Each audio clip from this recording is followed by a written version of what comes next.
Subscribe to Freelancing with Fahad to enhance your freelancing skills. Hit the bell icon so you never miss an update. If you are an American, you must be proud of the big asset of self-help industry of yours, the Tony Robbins. You must be a big fan, so am I. I read The Framing Effect in the Anthony Robbins' Awaken the Giant Within. It's a gem of a book. It's highly recommended. If you have never read it, you have missed an extremely important literature piece of self-help. Anyhow, Anthony Robbins doesn't state it like the framing effect, but he has presented his famous pain and pleasure principle in his book Awaken the Giant Within. That why do we do a certain thing is because we find a certain pleasure in that thing, and why do we avoid a certain thing? This is because we find pain in that thing. Whatever we do in our life, even if I have moved my hand, there was no pain in this, that is why I have moved this. If I had pain in my hand, I would not have moved my hand. Okay, if I want to pick up a glass from this place, I will easily pick it. And if I have to go to the other room and pick that glass and give it to someone else, that would be a painful thing for me. So I will not be convinced to do that because that is painful. This is what the pain and pleasure principle is.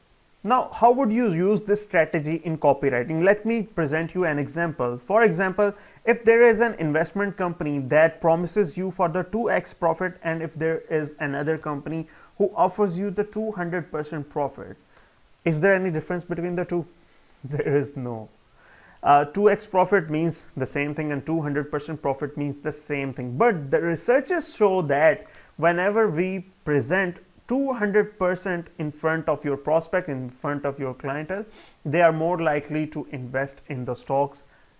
They are more likely to purchase your services. So both the things have the same meaning, but when you have done a certain framing by presenting a bigger outcome of your service, people are more likely to invest their time and money in your product. Now let me present you another example. For example, if there is a product that costs $10 and if I want to sell it at $5, there are three different ways of presenting my offer. For example, I could ask them to print a flyer on which it is written to save $5 and purchase our product. Now, if there is another flyer, another pamphlet that says we are offering discount of $5. Now, researchers show that when we write discount $5, people are more likely to buy that product rather than save $5.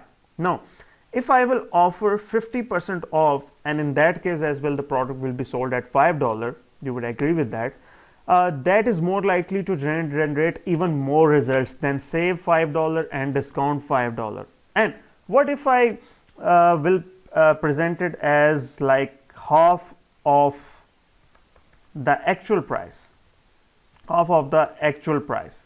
Okay. Do you really feel that that would be even more beneficial?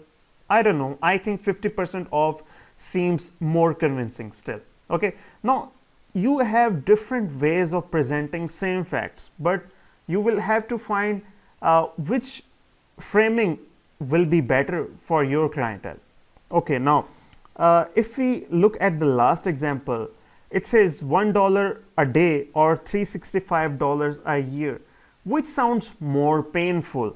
The $365 a year sounds extremely painful, extremely painful.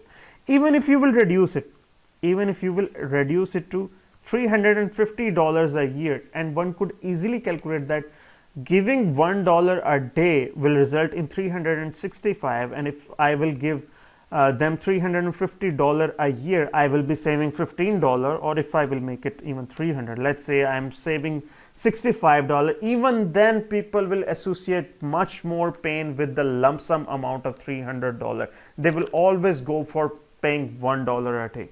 Okay, that is why the subscription based models like Netflix, like Amazon Prime are booming at this particular juncture of time.